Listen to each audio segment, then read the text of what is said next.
Hello friends, welcome to my YouTube channel. Then tuna can say the nahin dong win na video background iti change dam ti nahin dong win chu kahin hilli win te EPFs ma ham chon chu kahin say ti hin na then video a background ke se change lawa iti edit dam ti yon chu kahin say den ai chu abula kona zone again hin vet pe din la ka channel la tha ne la lung se ten like share subscribe hin bol pe din kahin tem ve tele kipat masang kami jule bunga hen kipat ka video ha bula kona zone again hen pe kipat hu ken se na ta channel tha kan in lungse ten cha han na visit na do like subscribe nen bol pe na subscribe ka ane subscribe pen in comment hin bona ama channel ka subscribe de na nen bol pe din ken thung ve okay direct panutin screen a kain record den ana ve win la iti ki bolam na itel EP man diu ham tel ama sa pen apps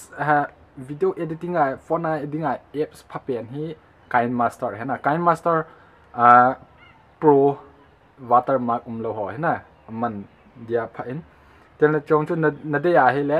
group ma hu aumin group ma hu ki up midang koloi ho kha in no na ahin upload in pro apps na itel tu ni te ong ken kain upload din pro hin nanti wala na visit nin lang group ma hun anaki link yong hin link yong kain pe tha den chan ni click nin la na la naki download the na pro kain master pro to chu hoya che di hon direct kain master a che di ahi chu cha hi edit ndi wa chu ep nga yam tile background green color nga na green hi nga yin green chu hi le edit dinga apha na background ga su mang dinga hi chroma a hi easy a hin adang color rong chu naman the hin he wa chu example a ken cha kaman in video a ken pin na tabang he din si man diu aji chu background su the na dinga cha abai na background plain hi nga ya plain hi ten bo chun color naga I khana la direct gang chila background ki changing de na chidinga chu ya chidang kai master lu cha ten cha he apex radio ki ti a he 6 video size hiện ngài vậy na trái 6.9 lúc tiêu tiền next me trái tiền là trái heading chú hồi lại ya hi video mắm là trái example là trái video min background cái khiel background video khát min chỉ cầm anh video cái là in tên trái masa khiel masa nga su tu ngài na example là trái cái su tu in pending out là lại in progress nào mà hin các bạn chú hin in progress nào mà hin abula kona ga về leo han ta su tu le ngài na amasang lang anung lang ako na hin su to du tel amasang lang hin su to du na hello cha hi screen ai kan pin na ve win la tai body cut diu cha hi trim to left isi pa hi me cha te okay me de tel cha hi background hial diu ji a chu ep bol ngai ha cha hi chima hi me diu na video chu me diu me cha te achung langa 3 button hi me diu me cha te na cha hi ep bol de ham te le duplicate has layer ki ti me diu na me cha ten tia hung den tera chunga pa hi people ham tele I delete diu na left side na chung delete men chi me diu me cha ten ki delete ta thung thim de ahung thim tele people ham tele hoya ila ki diu ham tele media hung men ten media me diu me cha a background ep no koi no mam na background wa na chu ne ke select na download sa hi ona ne ke selecting ke a hi chi kamang ji in chi ka koi de ten la x me diu x me tan chi mama hi a size akito lo hi ona na su to the hin nami ading tena fula he na koi de na video fula chu na koi ding aniau cha bo hlowa fula chu na koi de na koi chai ten le lai ma chu na me kit ding tena chi na kai le de na iti kai le dham ti le menu hung do intin na me le menu hung do intin menu a he chai box shape tu me hin chi pa he chi me dio me cha ti hung de ta hung te le a video chu my screen apa chu ta na kai len ding tia na ka kai len te akitu tai na ti te le cha pa he equal pa hi end position le start position pa hi alai lung pa hi na me cha ten tia ki bang su ke da na ki ba chu te le pen and zoom hi me de right me cha te le na video pa chu me de noya layer duplicate pa chu me de ten na kai len de na a size to ki tu na kai len cha ten dei lang a chu na ga khial the hin ten chi jo ten ep na bol ham te le lai ma chu na me cha lai he na background ki change na ding chu iti change du ham tile an tia na me cha ten tia hum den hoya pa me de ham tele cha milim tia hum den chi pa me de me cha ten tia hum den tia hum tel na chroma key ki te na chroma key na me cha ten enable min ten enable na on ten ta he blur de du ki chi lo na chin edit nga ya iti edit du ham tile che pa he naga kai to ding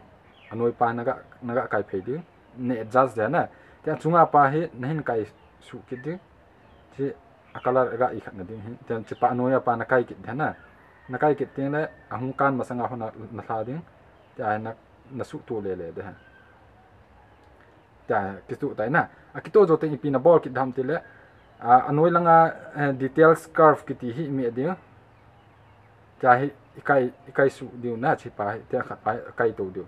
adjust na dinga ti chu hi ti zo ten la chun right na mi adi na mi chai ten la chun na background ki khel tai na video chu ten chu itina ga edit phat dham tile lai na che ding lai color filter na che ding filter hi na dei pen pen ki select da na dei pen pen ki select den example I can check a select in ti chena ka ko na ti chu hitan ten ti jo ten la chu video dang ai lo le screenshot ho na koi nom photo ho na koi nom mala hoyan che dham ti le example la subscriber ti ho na koi nom mala layer a hin che ding na che chai ten le tia interface hong da na ten hoyan che ki dham tel media a hi media na che ten le na subscriber symbol chu hoya am ham ten na ki hol do ding ti chu hoya wang khai pon na ki hol do ding tena tena ga ki zoom ding na zoom pay pe de zoom tena tia hum tin chai aval le lu a hi le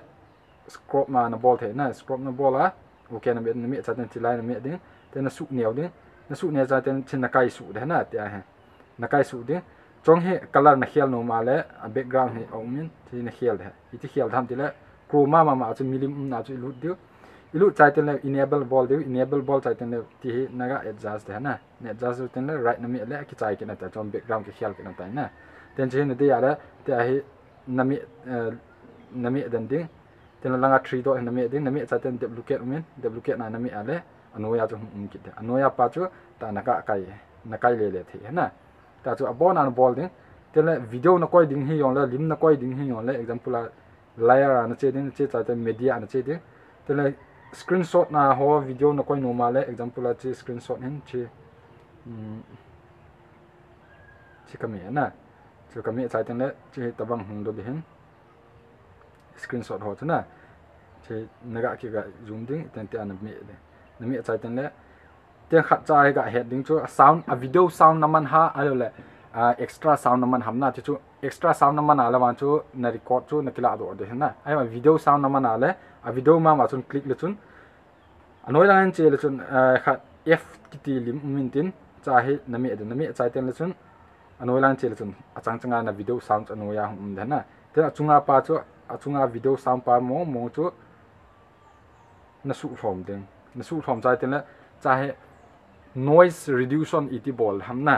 kin noise reduction ball na dinga chu anoi langa pa na che na che cha ten le cha sound com le ai thil khat min ep ki sei thang min wang ka pona ko tin na me cha ten te normal